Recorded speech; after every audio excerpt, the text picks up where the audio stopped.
What's up, ladies and gentlemen? Welcome to today's edition of Dream Firm Spotlight. My name is Tyler S. Clark, co-founder of Dream Firms, where we create generational wealth and impact for entrepreneurial accountants by systemizing how they attract, win, and retain the business of your dream clients. And to help you to do that, software. I want to cover the 5 most important software tools for your accounting firm to use in 2025. But before we do that, just know that no one has paid me for this. There's no sponsorships. These are things we help accounting firms implement into their business for incredible success. And I want you to know exactly what they are. And so the very first one that I'm going to cover is Loom, which I know a lot of people know about, but I'm going to cover something about it that not a lot of people know about that will help you to be a way more efficient firm. And so there's 2 features that are not really well known that can have a huge impact on the overall success of your firm. So I'm going to share my screen. So the first thing that you should know about Loom is that it is a video recording software that is extremely easy to integrate into your daily operations. And one of the things that makes it so easy to do is, first, always make sure when you work with these companies, of course, you have a profile, you optimize the profile, set it up correctly. But one thing I realized early on about Loom is that the Chrome extension doesn't work nearly as consistently as the desktop application. It's not that it's bad. It's just that if it ever crashes and you've made like a 15 or 20-minute recording of something that you're trying to share with your clients, or you're trying to share with other people, it becomes like really frustrating. So if you just click download desktop app and you run your Loom through your desktop app, you'll be much happier for it, speaking from experience. However, the little known thing that I want to share about Loom is actually Loom's AI is absolutely fantastic. Now, of course, this is going to be under the paid version, and I'm just going to jump over to the Loom pricing so that you can see exactly what I'm referring to, because we're not currently on it. And so you might say, but Tyler, how do you know that the Loom AI is so good if you're not currently on it? So I'm going to let you guys in on a crazy little secret here. You can upgrade to something that you would like to have, use it, and then downgrade out of it and save some money. I know accountants like to save money. So this is one of the best ways to do that. And so one of the coolest things that this does is it will basically build you an SOP. So one of the biggest gaps I've seen in accounting firms is going from doer to director. And the gap from doer to director is almost directly related to how effective are you at creating really good checklists or SOPs. And those checklists are basically you passing the torch of trust in a meaningful way to your team members so that they can do the things and now you can direct the things. So how do you do that effectively? Well, you could sit there and detail everything out and type it out, okay? Or you can film it, going through it, have that entire example as it's being filmed. You get, of course, the full transcript, right? So you get all the transcriptions, which is amazing. And so you literally have the entire transcript of what you said, and you can either throw that in ChatGPT and ask it to make a checklist, or Loom can make one for you. And then it will also give you auto titles, summaries, and chapters. And so what that means is that if you're trying to quickly get to something inside of a Loom video, instead of trying to be like, oh, where is this on YouTube? So again, part of this and what makes this so great is that the AI makes your existing attempt at making an SOP significantly more likely to actually be something usable by your team. You might say, but how do I know if my team's actually using it? And this is the second cool thing about Loom that I don't think a lot of people realize. And so I want to show it to you. So when you're in your Loom home screen here, and it usually has a little bell icon in the top right, but I think it's because I already cleared all my notifications, but let me see if there's another way for me to just jump to it really quick. Notifications. So over here on the left. And so you can literally see if someone's watching your videos or not. So from a fulfillment perspective, if I'm sending a video to a client, okay, and I'm running my tax firm and I'm saying, hey, here's your review of your tax firm before we go and submit it to you. Why don't you go ahead and check it out? And then you can literally go in and check to see if someone's watched the video or not. And if they haven't watched it, guess what? They didn't actually consume the deliverable associated with your project. You can delegate this to your administrative assistant or someone else. And you say, I just need you to check that all of our Loom videos have at least 1 watch on them. Any of them that don't, please prioritize resending that video so that we can make sure that the client actually knows that their return is ready to be filed. And if they have any questions, they can ask us right away. And of course, that applies into a lot of different scenarios, but you can literally see it. In addition to that, I'm not going to jump into comments because there may be some sensitive stuff in there for clients, but if you can literally have back and forth dialogues on videos for your clients or for your team. And so this is just a fantastic way of getting everyone synced up on the same topic and knowing, are they engaging with it? Did they watch it? And are they ultimately participating in the conversation should they wish to? So super, super amazing fulfillment tool. So let's go ahead and jump over to the secondary tool. So the second tool that every accounting firm needs, it's our own tool. Okay. So it's known as dreamleads.app. And what dreamleads.app is effectively what I'll just call the all-in-one marketing and sales solution for entrepreneurial accountants. And really the way you should think about what this does is it's not here to replace Carbon or Canopy. It's not a CRM. Okay. CRM stands for Client Relation Management. But there's a lot of things that happen before they become clients. Okay. And that's known as being a PRM.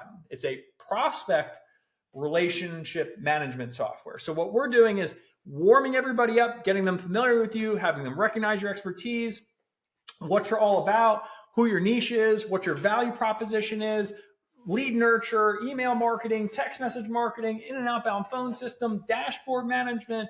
And so I'm not going to do a super deep dive into this, but if you're wondering why your firm isn't growing as quickly as you like, it's probably a combination of a few things, but one of the main ones is you have the wrong tool. You just don't have the right tool. If you've ever used a rusty or a dull knife and then you've gotten a sharp knife and you're like, I didn't even realize it was possible to be this effective with cutting vegetables.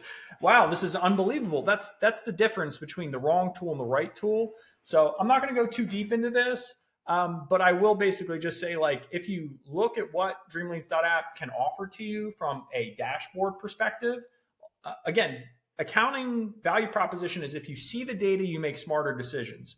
Most accounting firms don't have any marketing and sales data, and PE will back this up. When I talk to PE buyers, when they're looking at acquisitions, I say, what type of data are you looking for? And they go, not the data we used to try and look for because accounting firms simply don't have it. I said, what do you mean? They go, they basically have no marketing and sales data. And even the data they collect on their clients, we just have really course corrected to just understand that our expectations were too high. And so if you're trying to, again, raise your expectations, if you're trying to have a better performing firm overall, it starts on the front end. It starts with creating more demand. And that's fundamentally what dreamleads.app is meant to help you with. So we're going to jump into the third must-have software tool here. And the third must-have one is what I'll just say is, like, I consider it the category king and the category king of workflow fulfillment. So in other words, now we went from PRM and I'm actually going to CRM. I think the best one that I can find right now is, ta-da, ClickUp. So ClickUp to me is just an absolute monster, okay? Like, similar to dreamleads.app, it just gets better and better every single month. Like, it just is, it's so amazing to watch the product evolution and how everything works so seamlessly together. I will give you a high-level summary of the way that I like to see general workflow tools begin. And let's take a look at the video publishing task board. Okay, so this one's pretty useful. So this is the way that we recommend how you set up your workflow tool. Okay, and so I'm going to go over, again, like the secret details is oftentimes not the tool, but how you use the tool. And so one of the shortfalls of such a robust tool like ClickUp or even dreamleads.app is you can get lost in it. But you don't get lost if you have guardrails.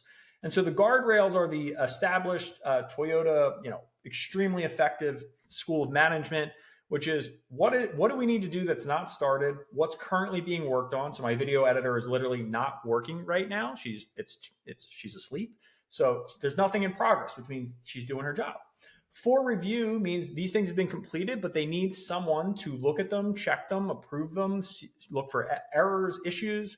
Important info are things we need to grab quickly. Future actions are things that are longer than a month old, a month forward that we're not really worried about right now. So we don't have anything like that. You got on hold, done this week, and then done over the lifetime of the business. And so we set all of these things up so that we can effectively manage and look at what is not done. Is it Is there a due date? How overdue is it? Why is it overdue? Is there something for review? How many things are review? Who's responsible for it? So you always want a due date, one person responsible for it, a very clear title. And then if you click into any of these, right, you'll see that we have very specific action items associated with these things. And then this is the SOPs that came from Loon. We have checklists incorporated into our SOPs. And this is part of why our clients love to work with us, is we give not only so much detail in terms of like how things work, we basically are like, here are the processes. Like, you want a really high performing marketing engine in your accounting firm? Like, here are all of the here's the sales processes. Here are the hiring processes. So it's just a tremendous advantage to really lean deeply into a tool like this when you know it's the category king. It doesn't matter if it's, tax specific or whatever. Okay, so the next one, and I'm just going to stop sharing for a quick second here because I just need to switch which screen I'm sharing to, is a tool that most people are familiar with, but most firms fail to successfully adopt. The other thing we do is we set up our channels in such a way that everything is extremely specific in terms of like what it's for. Okay, I think some people suffer from having too many channels or way too broad of channels. And so what we try to do is we try and break them down by department. And so what that means is, like, in other words, we have our 100K club, and our 100K club is a special award that we give to clients that add 6 figures a year in their business. And we want to keep track of that. We treat it a certain way. Accounting/payroll, that should be pretty obvious. Advertising, so this means trading dollars in exchange for attention, pretty obvious. Announcements is the one I have. So these are company-wide announcements that we make, Happy New Year's, or, time off adjustments, or team huddle takeaways, right? So we have a bunch of different things that we share in here, and obviously, shout out to our upcoming little guy here. And so anyway, the other thing that people tend to not really get right about this is notice the lock icons on each of these. So the lock icon means that, Slack is a company that believes in openness, and that's great. But I also don't want my team to be distracted by seeing things that aren't relevant to them. Because if you're like me, and I'm struggling to not go up to this more on Reds thing and click on it, like when I have a notification, I want to see what it is. It's like calling to me, and I want to respond to it. But if your team, like, I don't need my sales team to be aware of what's going on in our development of gear and swag. I don't need my graphic design team to be aware of what's going in our cold outbound team. Like, they have no overlap. They don't need to see what the other ones are communicating about it. It doesn't enhance their job function. So when you use the lock icon, you're basically setting channels to private, and you're controlling access to them. The other thing that you can do to make Slack more effective is you should be very careful about siloed communications. Okay. And so what I mean by that is, when we set up a new team member, we, again, explicitly say, like, the benefit of Slack is that we share, it's a communication hub, which means you can search for other things that will already have been talked about, save you time, and you don't have to ask about them. But if you just say it to one person, and the director, the manager, the leader, or whoever, their trainer, you're communicating with them, and it's a siloed one-on-one DM, it's just as bad as email. So it completely defeats the purpose. The only caveat for that is you can set up a group channel between you, the employee, and any other managers or team members, like any other, we say it's leadership and one team member. So that's where they submit their payroll reports.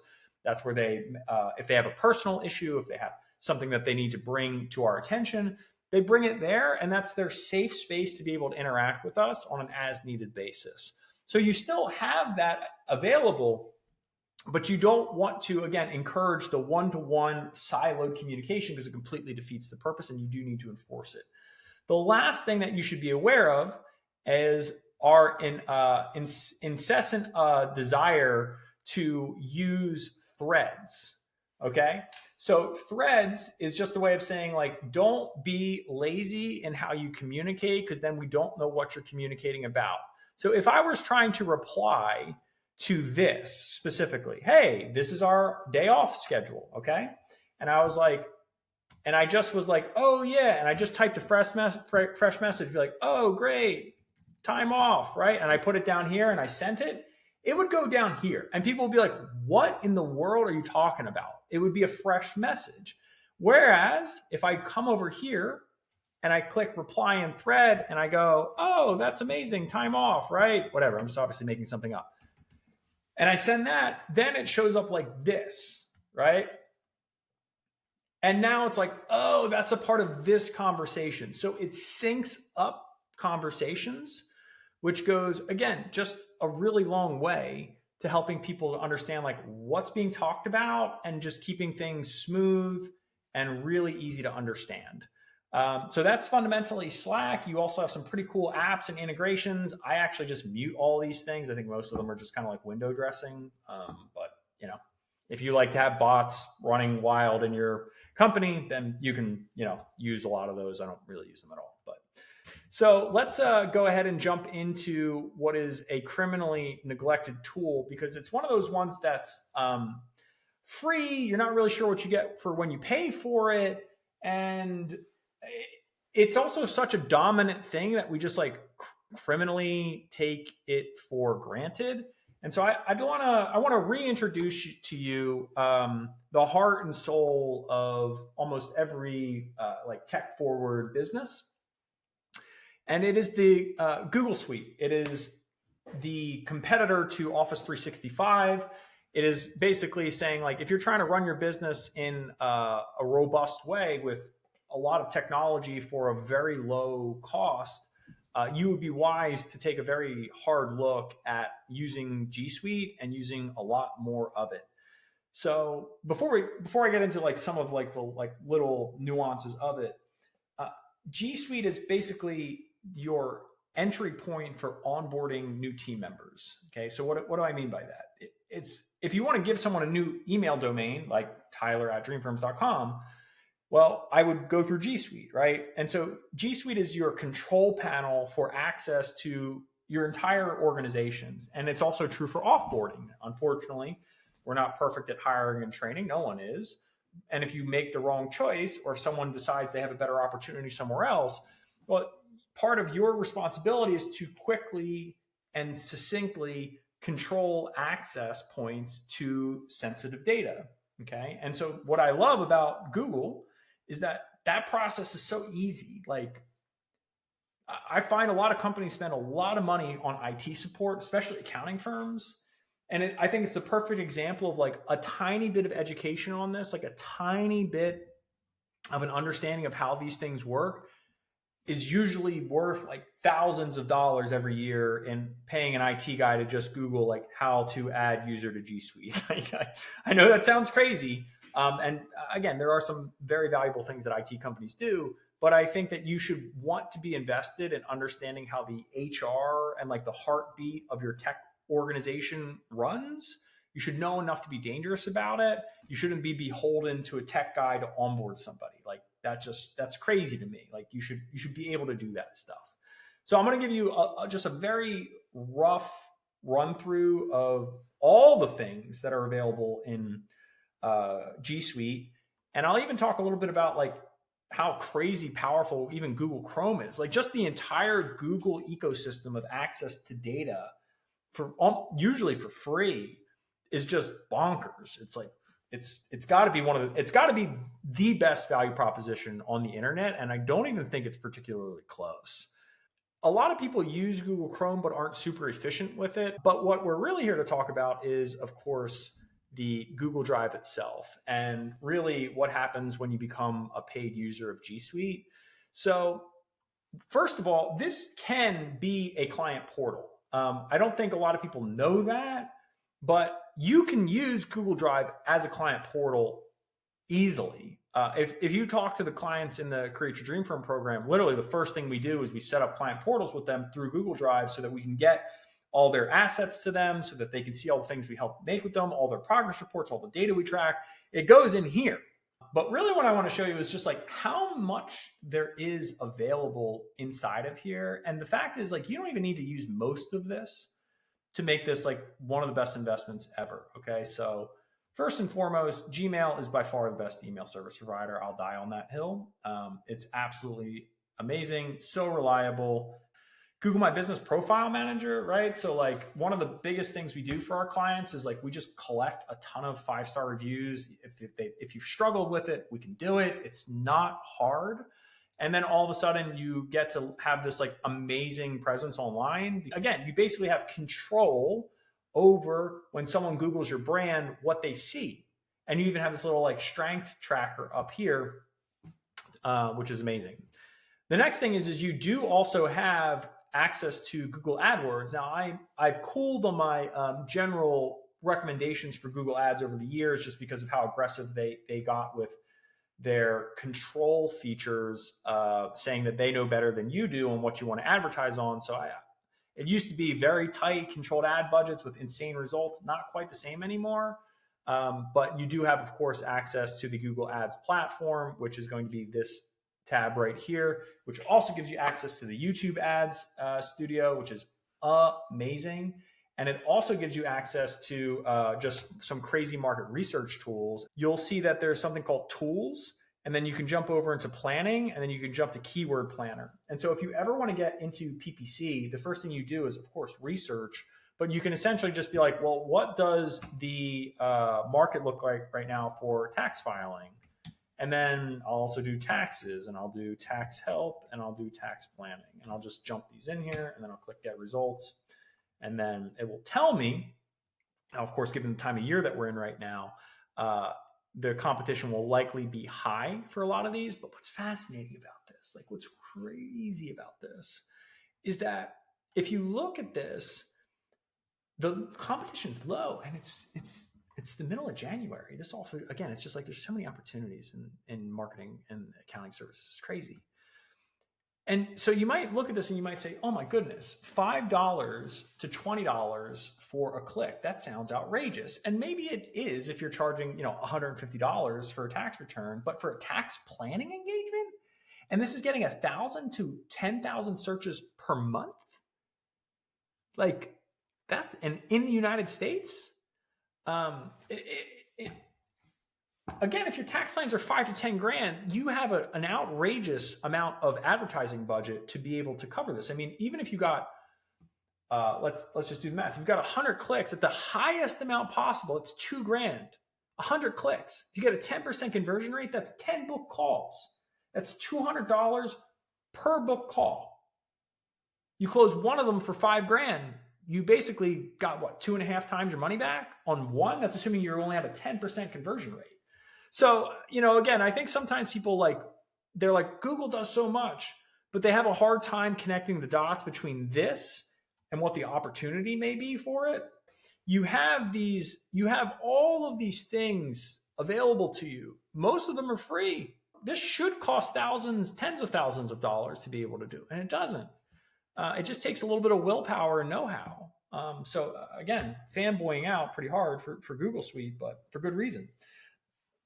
And look, I don't even use most of these, but you've got Google Sheets. I know everyone's going to be an Excel fan, but man, collaborating on Excel online is sometimes really annoying. Google Sheets is fantastic. Google Docs is fantastic. Google Slides is fantastic. Google Calendar is fantastic.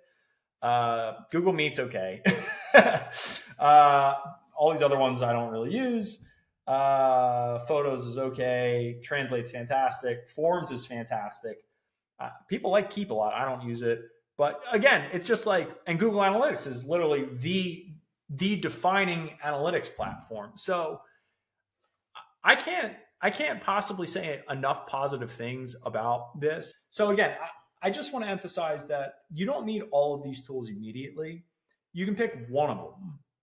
Ideally the first one, which is Loom, because people use it barely, or you can upgrade to the AI plan, get really deep into your processes for 30 days for an extra $5, get all that amazing pre-built SOPs, and then downgrade, and you have them all. It's such a great deal. And then you go, okay, well, do I really want to grow my business more effectively? Okay, I should probably get the best tool for it, dreamleads.app, come work with us. Okay, Tyler, stop self-promoting, fine. Best in-class workflow management tool, ClickUp. It's not even close. Best intra-team communication tool, Slack. It's not even close, okay? If you're my team's not communicating effectively, you get Slack. If you're our workflow tool sucks because for whatever reason, get ClickUp. Just lean deep into it. And then if you're like, you know what, like the heart and soul, we're having our time onboarding, offboarding, our IT bills are too high, we're on Office 365, it's a mess. I used to live that life and I hated it. I hated it. It was terrible. I felt like everything I tried to do in Office was so complicated. It was so hard to do. It was so techy.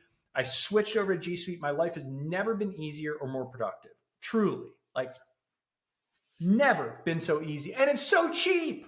And it's got so many integrated. It's the best value proposition on the internet. Anyway, if you enjoy stuff like this, drop a comment, like down below. My name is Tyler S. Clark. I hope you enjoyed this particular piece of information on the top 5 software tools for your firm to leverage in 2025.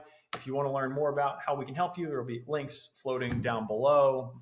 And have a wonderful rest of your day. And remember that only you can create your dream firm, but we are here to help you every single step of the way. Have a fantastic rest of your workday, and I'll see you inside the Dream Firms Network.